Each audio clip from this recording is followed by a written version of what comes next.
اعوذ باللہ من الشیطان الرجیم، بسم اللہ الرحمن الرحیم۔ سورۃ التوبہ، آیت نمبر 89، آیت نمبر 90۔ وجاء المعذرون من الأعراب ليؤذن لهم وقعد الذين كذبوا بالله ورسوله۔ جو لوگ گھروں میں رہنے والے ہیں وہ لوگ عذر والے وہ حاضر ہوئے کہ انہیں رخصت دے دی جائے، اور وہ بیٹھے رہیں جنہوں نے اللہ سے اور اس کے رسول سے جھوٹی باتیں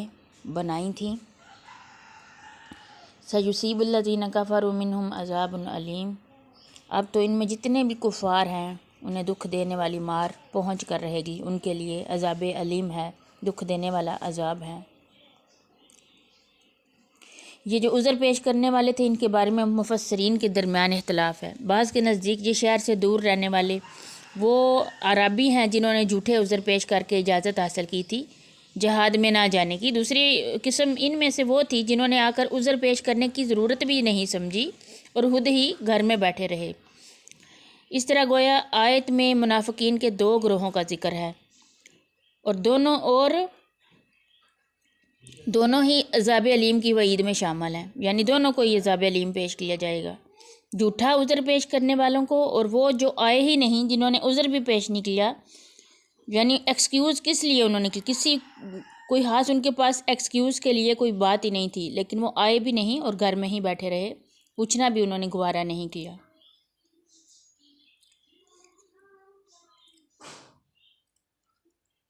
اور دوسرے مفسرین نے جو معذرون کا ورڈ یہاں استعمال ہوا ہے اس سے مراد ایسے لوگ ہیں جو گھر میں بیٹھے رہے، جنہوں نے معقول عذر پیش کیا اور اجازت لے لی، یعنی انہوں نے معذرت کی، کوئی اپنی ریزن بتائی، پھر اجازت لی کہ وہ حج پہ نہیں جائیں گے، جہاد پہ نہیں جائیں گے۔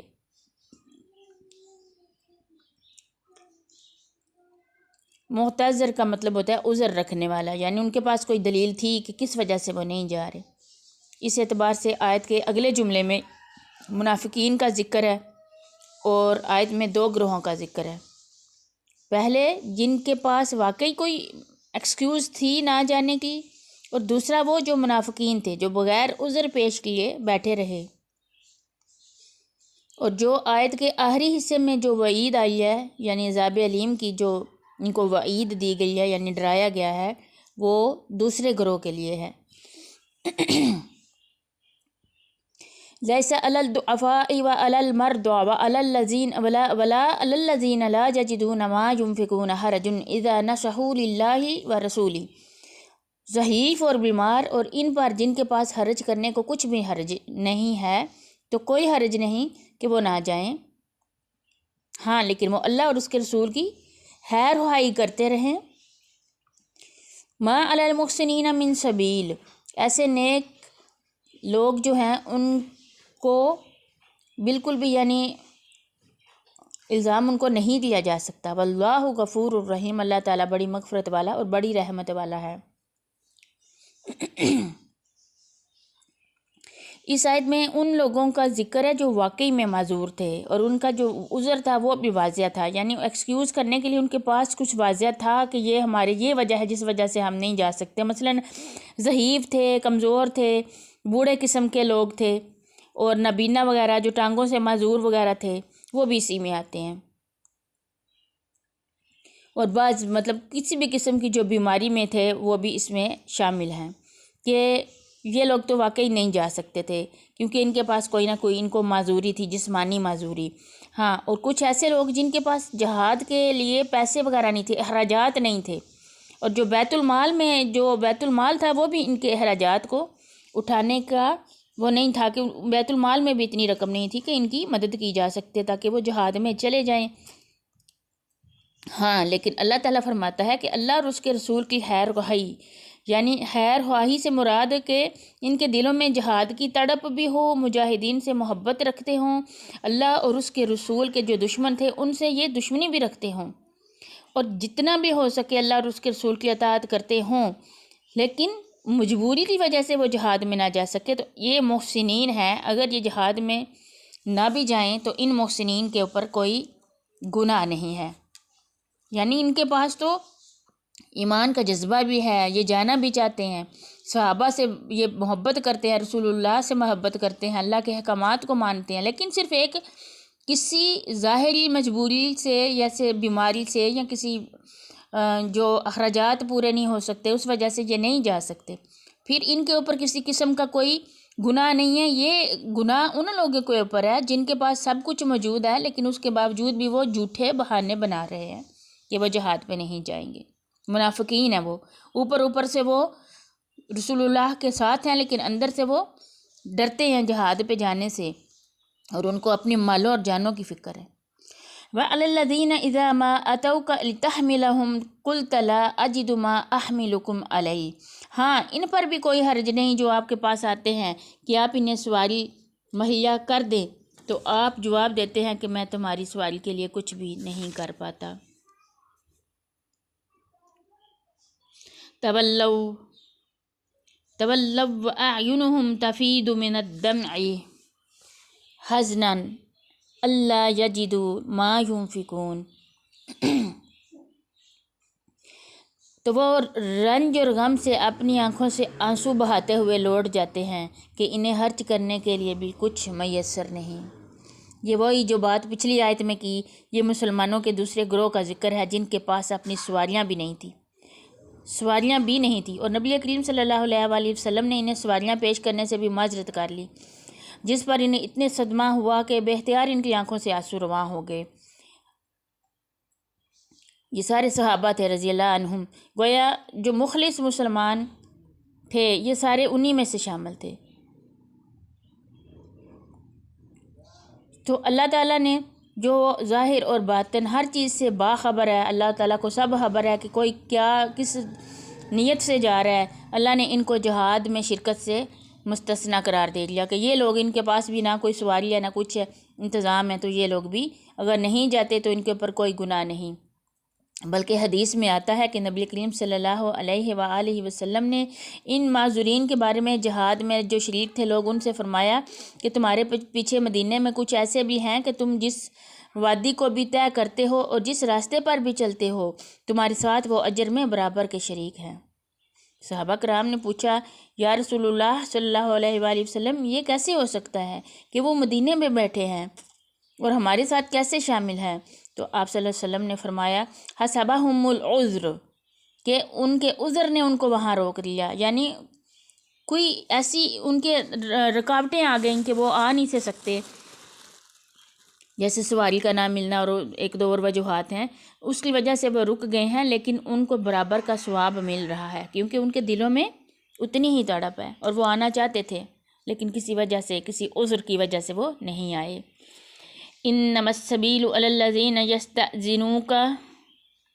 وہم اغنیاء، بشک ان لوگوں پر راہ الزام ہے جو باوجود دولت ہونے کے آپ سے اجازت طلب کرتے ہیں۔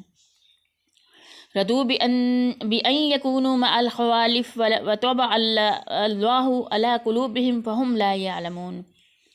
اور یہ گھر میں رہنے والی پردہ نشین عورتوں کا ساتھ دینے پر خوش ہیں اور ان کے دلوں پر خدا میں مہر اللہ تعالیٰ نے لگا دی ہے جس سے وہ بے علم ہو چکے ہیں اس مہر سے۔ یہ منافقین ہیں نا جن کا تذکرہ جو ہے جو پیچھے ہم نے آیت 87 86 میں بھی پڑھا، تو اب دوبارہ ان کے یہاں پہ ان کا ذکر ہوا ہے اپوزٹ آف جو سنسیئر مسلم تھے ان کی اپوزٹ میں۔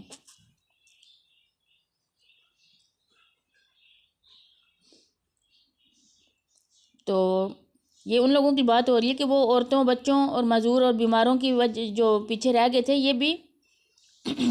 ان کے لیے ان کے ساتھ ہی پیچھے رہ گئے، حالانکہ ان کو یہ نہیں معلوم کہ لا یعلمون یہاں استعمال ہوا ہے کہ ان کو معلوم نہیں کہ پیچھے رہ جانا کتنا بڑا جرم ہے،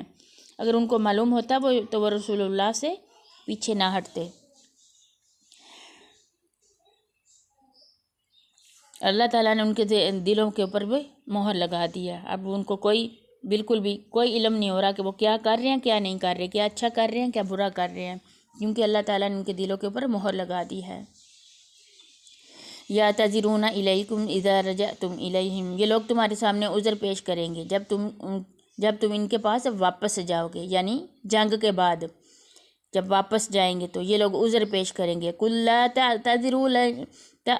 لَن نُؤْمِنَ لَكُمْ قَدْ نَبَأَنَا اللَّهُ مِنْ أَخْبَارِكُمْ۔ آپ ان سے کہہ دیجئے کہ یہ عذر پیش مت کرو، ہم کبھی تم کو سچا نہیں سمجھیں گے، اللہ تعالیٰ نے ہمیں تمہاری خبر دے چکا ہے۔ وَسَيَرَ اللَّهُ عَمَلَكُمْ وَرَسُولُهُ ثُمَّ تَرُدُّونَ إِلَىٰ عَالِمِ الْغَيْبِ وَالشَّهَادَةِ فَيُنَبِّئُكُم بِمَا كُنتُمْ تَعْمَلُونَ۔ اور آئندہ بھی اللہ اور اس کے رسول تمہاری کوئی بھی یہ کارگزاری دیکھ لیں گے، پھر ایسے کہ ان کے اللہ کے پاس تم جب لٹائے جاؤ گے تو تمہارے پوشیدہ اور ظاہر سب جاننے والا ہے، پھر وہ تمہیں بتا دے گا جو کچھ تم کرتے ہو۔ یہ ان آیات میں ان منافقوں کا ذکر ہے جو تبوک کے سفر میں مسلمانوں کے ساتھ نہیں گئے تھے، تو نبی کریم صلی اللہ علیہ وآلہ وسلم اور مسلمانوں کو جب وہ واپس آئے حیر و حریت سے، تو ان کے ذہن میں یہ تھا کہ ہم ان کی نظروں میں وفادار بن جائیں گے کوئی نہ کوئی عذر پیش کر کے۔ تو اللہ تعالیٰ نے فرمایا اس آیت میں، اللہ تعالیٰ اس آیت میں نبی کریم صلی اللہ علیہ وسلم اور صحابہ سے مخاطب ہے کہ جب تم ان کے پاس جاؤ گے تو یہ عذر پیش کریں گے، تو تم ان سے کہہ دینا کہ ہمارے سامنے تمہیں عذر کسی قسم کی عذر پیش کرنے کی ضرورت نہیں ہے، اس لیے کہ تمہارے جو بھی دلوں میں ہے نفاق، اللہ تعالیٰ نے ہمیں اس سے باخبر کر دیا ہے، ہمیں پتہ چل گیا ہے، اور اب ہم تم لوگوں کا جھوٹوں کا اعتبار نہیں کریں گے، اور تم جیسے ہی یعنی تمہاری مزید جو ہے اور حقیقت ہم پہ واضح ہو جائے گی، تمہارا عمل اللہ تعالیٰ بھی دیکھ رہا ہے اور رسول اللہ کی نظر میں بھی ہے۔ اللہ تعالیٰ فرماتا ہے اس آیت میں ان لوگوں سے کہ اللہ تعالیٰ فرماتا ہے کہ میں خود ہی تمہارے جو بھی تمہاری یہ جو عذر ہیں یعنی جھوٹے بہانے ہیں، ان کو میں خود ہی بے نقاب کر دوں گا،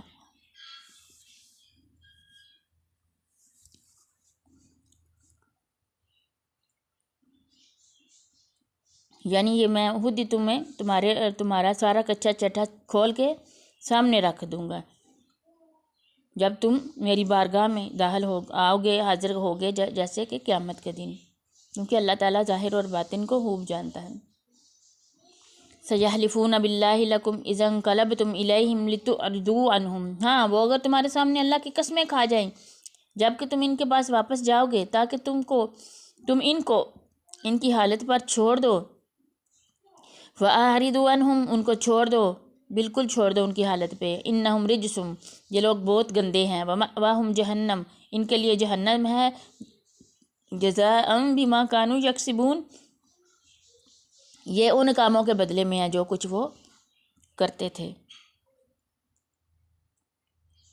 یعنی یہ اللہ تعالیٰ کی قسم بھی بے شک کھائے نا کہ ہم اس وجہ سے نہیں گئے اور آپ ہمیں معاف کر دیں، درگزر کر دیں، لیکن اللہ تعالیٰ فرماتا ہے کہ آپ ان کو ان کی حالت پہ چھوڑ دیں، یہ ان کے عقائد، ان کے اعمال، یہ اس لحاظ سے یہ کیا ہے، پلید ہے، اور جو کچھ انہوں نے کیا اس کا بدلہ جہنم ہی ہے۔ یعنی یہ اللہ کے رسول کو راضی کرنے کے لیے، صحابہ کرام ساتھیوں کو راضی کرنے کے لیے قسمیں بھی کھائیں گے، لیکن ان کو یہ پتہ نہیں ہے کہ یہ ان کا فائدہ کوئی نہیں ہے ان کی قسموں کا، کیونکہ یحلفون لکم لترضوا عنہم، یہ اس لیے قسمیں کھائیں گے کہ اللہ کے رسول ان سے راضی ہو جائیں، فإن اللہ لا یرضی، لیکن اللہ ان سے راضی نہیں ہوگا، عن القوم الفاسقین، یہ بالکل فاسق قوم ہے۔ یعنی ان نادانوں کو یہ پتہ نہیں ہے کہ اگر اللہ کے رسول راضی ہو بھی جائے نا، لیکن پھر بھی اللہ تعالیٰ ان سے راضی نہیں ہوگا، کیونکہ انہوں نے اللہ کی اطاعت سے گریز اور فرار کا راستہ اختیار کیا ہے، ان کے دلوں میں نفاق ہے۔ الاعراب دیہاتی لوگ، اشد کفر و نفاقا، کفر اور نفاق میں بہت ہی سخت ہیں، وَأَجْدَرُ أَلَّا يَعْلَمُوا حُدُودَ مَا أَنزَلَ اللَّهُ عَلَىٰ رَسُولِهِ وَاللَّهُ عَلِيمٌ حَكِيمٌ، اور نہ ان کو ایسا ہونا چاہیے کہ ان کو ان کے احکام کا علم نہ ہو جو اللہ تعالیٰ نے اپنے رسول پر نازل فرمائے، اور اللہ تعالیٰ بڑا علم والا اور حکمت والا ہے۔ دیہاتی لوگ یعنی منافقین وہ جو مدینہ کے شہر میں رہائش پذیر تھے، اور کچھ منافقین وہ تھے جو مدینہ کے باہر دیہاتوں میں رہتے تھے۔ دیہاتوں کے ان جو باہر یعنی مدینہ کے باہر والے آگے پیچھے جو ایریا ہے وہاں جو رہتے تھے ان کو اعراب کہا جاتا ہے۔ جو شہر میں رہتے تھے مدینہ میں، ان کے اخلاق اور کردار کے مقابلے میں یہ جو دیہاتی تھے یہ ذرا کھردرے پانی ان میں زیادہ تھا اور یہ ذرا سخت تھے۔ اور جو کافر اور منافق تھے وہ کفر و نفاق میں بھی شہریوں سے زیادہ سخت اور احکام شریعت سے بالکل بے خبر تھے کہ شریعت میں کیا ہے احکام ہے۔ اس آیت میں انہی کا ذکر ہے اور انہی کے کردار کی اللہ تعالیٰ نے وضاحت فرمائی ہے۔ ان کے دل بھی بڑے سخت تھے۔ مثلاً ایک موقع پر کچھ اعرابی یعنی وہ دیہاتی رسول اللہ صلی اللہ علیہ وآلہ وسلم کی خدمت میں حاضر ہوئے تو انہوں نے پوچھا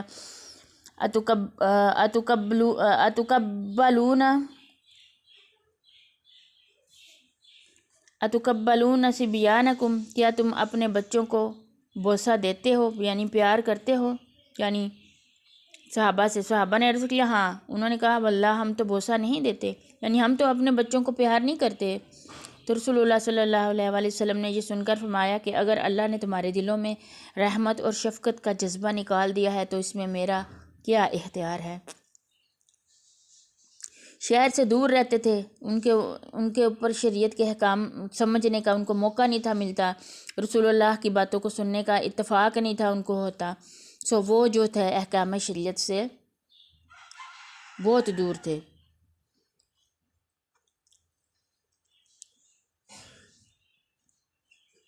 وَمِنَ الْأَعْرَابِ مَنْ يَتَّخِذُ مَا يُنْفِقُ مَغْرَمًا وَيَتَرَبَّصُ بِكُمُ الدَّوَائِرَ، یہ ان دیہاتیوں میں سے بعض ایسے ہیں کہ جو کچھ خرچ کرتے ہیں ان کو جرمانہ سمجھتے ہیں، اور تم مسلمانوں کے لیے علیہم دائرۃ السوء، اور تم مسلمانوں کے لیے برے وقت کے منتظر رہتے ہیں۔ واللہ سمیع علیم، اور اللہ تعالیٰ سننے اور جاننے والا ہے۔ اب ان دیہاتیوں کی دو قسمیں بیان کی جاتی ہیں۔ یہ پہلی قسم ہے، تاوان اور جرمانے کو کہتے ہیں غرم، یعنی ایسا خرچ کرنا جو دل سے خرچ نہ کرنا ہو، جیسے ناگواری سے خرچ کرنا پڑے۔ اور دائرۃ السوء یعنی وہ اس چیز کے منتظر رہتے ہیں کہ مسلمانوں کے اوپر کوئی مصیبتیں آئیں۔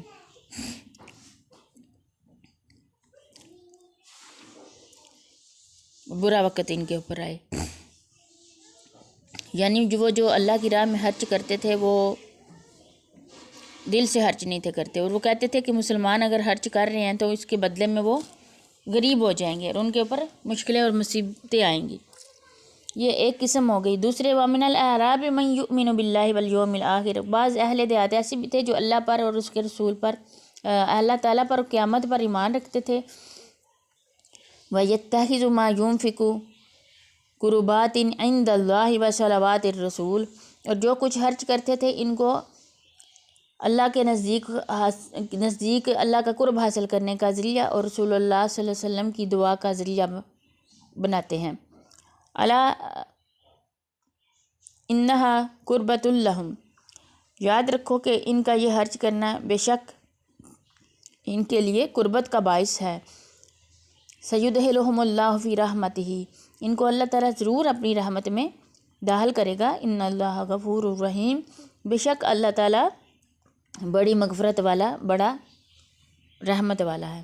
یہ جو دوسری قسم ہے اعراب کی یعنی دیہاتوں کی، جن کو اللہ نے شہر سے دور رہنے کے باوجود بھی اللہ اور یوم آخرت پر ایمان کی توفیق عطا فرمائی تھی، اور اس وجہ سے، اس ایمان کی وجہ سے وہ جہالت سے بھی دور تھے۔ چنانچہ اللہ کی راہ میں وہ خرچ کردہ مال کو جرمانہ سمجھنے کی بجائے اللہ کے قرب اور رسول اللہ کی دعائیں لینے کا ذریعہ سمجھتے تھے، کیونکہ نبی کریم صلی اللہ علیہ وسلم اس شخص کے لیے، ان لوگوں کے لیے دعائیں کرتے تھے جو صدقہ خیرات کرتے ہیں۔ آپ ان کے حق میں دعائیں خیر فرماتے تھے، جس طرح حدیث میں آتا ہے کہ ایک صدقہ لانے والے کے لیے آپ صلی اللہ علیہ وسلم نے دعا فرمائی، اللہم صلی علی آل ابی اوفا،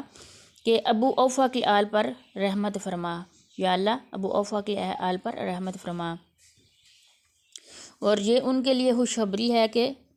اللہ تعالیٰ کا قرب انہیں حاصل ہو جاتا ہے اور اللہ تعالیٰ کی رحمت کے بھی وہ مستحق ہوتے ہیں۔